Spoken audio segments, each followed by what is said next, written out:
So I am here with Heather from Oxfam. You may say, well, why is Oxfam here at COP? And that's what we're going to be talking about today. First of all, though, I wanted to say that I am really honored to be asked to be a Sister of the Planet ambassador for Oxfam. When I got the email, my husband said, is that a real group? Not Oxfam, but the Sisters of the Planet thing. He's like, you better Google it to see who else is on that list. So I Googled it, and there were several of my colleagues on the list who I recognized, so I figured it had to be something that was real and legitimate. And then I had a chat with Oxfam, and what I loved is that the goals of Oxfam and the reason why they care about climate change are so closely aligned with the reasons why I care too. So that's what we're going to talk about today. So Heather, why are you here at COP? So I lead Oxfam America's climate policy team, and I should say that we have many distinguished sisters on the planet at Oxfam, and women who are both in elected office and in business and across the NGO community, and scientists who are speaking out on behalf of women around the world. We at Oxfam are here because we engage on humanitarian issues and poverty issues globally, and on many issues we're trying to right the wrong of poverty and hunger and injustice. Climate change exacerbates poverty, hunger, and injustice globally. We're seeing, even just now as we speak, the worst El Nino that we've seen in history, and the impact that's having on poor people around the world has caused great alarm within Oxfam, because right now we're dealing with humanitarian crises globally on so many issues, around issues especially of migration and political instability. El Nino is now just exacerbating that to the point where we're actually not sure we're going to be able to respond. It's children and women who are the most vulnerable to these impacts. So that's why we are here at Oxfam. We're here because these issues are getting more and more relevant to our work as a humanitarian organization, and if we're not addressing the root causes of these problems, then we're going to be in a situation where we're dealing with global catastrophe. So we're here at COP in Paris. We're talking with Heather from Oxfam, and what you just said really mirrors what we see as scientists too. The reason why we care about climate change is not because of a 2-degree change in global temperature.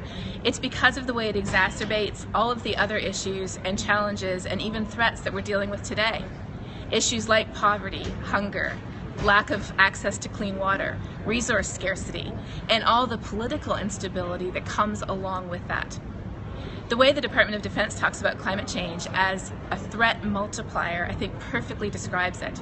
We don't care about climate change because it's a separate issue on our priority list. We care about it because it already interacts with, affects, and exacerbates all of the things that are on our priority list to begin with. So for those people not familiar with Oxfam, what are Oxfam's priorities? So I'll speak to them, especially to what's happening at this conference, because it's very hard to get your head around what's actually going on here in this massive conference center that we're sitting in Paris. Well, and not only that, but when someone says Oxfam, I think stores. Oh, stores, right. Because that's the first thing I thought of. For those in the U.S., we have stores, but we don't have stores actually in the U.S. We're kind of equivalent to a Salvation Army in the U.S. Yes. You know, there's Oxfam stores throughout Europe that serve the public good. Right. But in any event, yes. So Oxfam, what our priorities are here in Paris around these negotiations are: one, we want to make sure that the most vulnerable countries get the support that they need to address these issues. And that support really comes down to finance in many ways. It's about whether or not they're getting the money to be able to build their resilience, to be able to prepare for and respond to various types of climate crises, whether it's an extreme weather event, whether it's just slow onset of increase in temperature rise and changes of how they cultivate their crops, for example. It's a whole range of needs that these countries have, including, of course, adopting low carbon energy technologies. Right. So we're really looking at elements of the finance text to ensure that finance strengthens over time, to ensure that countries are on the hook for continuing to deliver finance to those that are most vulnerable. We're also looking at the mitigation components of this deal, which really amount to the emission reduction commitments, and whether or not those emission reduction commitments are going to be strengthened over time, and whether or not those are going to be cyclical, meaning that countries need to come back to the table every 5 years and look at what they've put on the table and strengthen those commitments. We're looking at the gap in emissions, what won't be addressed in order to get us to the 2-degree threshold is what we talk about, and even less at 1.5 degrees, which is at the point where many of these nations will actually be underwater. And how do we address that gap? What are the other elements that need to be talked about here in Paris that will help us address that gap? And we also need to be looking at issues that are really technically referred to as loss and damage, but really these are issues of people losing their homelands, losing where they're able to live and raise their families, and what happens to them, and how can we prepare for those problems of people needing to actually migrate to new homes and cultivate new areas to live in, new communities.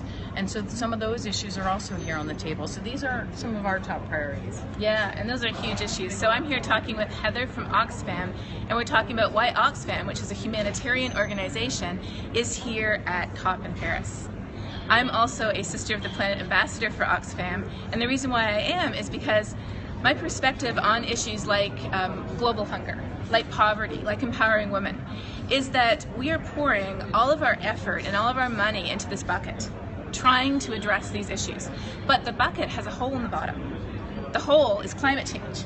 And as a scientist, I know that that hole is getting bigger and bigger and bigger over time. So now it takes that much more effort and that much more money and that much more tears and sweat to address the issues. And Heather was just saying at the beginning of the broadcast that this year, which is going to break records for the hottest year ever, it also has the strongest El Nino we have seen in our lives. And it also has all kinds of other political instability, which was at least in part exacerbated by climate change. So we have all these issues, and she was just saying that Oxfam may not even be able to cope with all the issues that we're challenged with today. So we have this bucket, we're pouring all of our effort into it. The hole in the bottom, climate change, is getting bigger and bigger and bigger over time. We have to patch that hole in order to fix all the other problems that we care about. Exactly, and I'll just say one last point, which is that I think in the United States, a lot of times the media outlets and leaders talk about climate change as an environmental issue. And I think you as a scientist understand this more than anyone. And what Oxfam really believes, this is a human issue. And this is an issue that touches upon every sector of our society. And we need to get beyond thinking about this as a narrowly defined environment issue. It is absolutely not. This is a human challenge that we face. And so we're here together to try to address it as a human challenge. That's exactly it. I couldn't have said it more better myself. Thank you. Thank you. Awesome.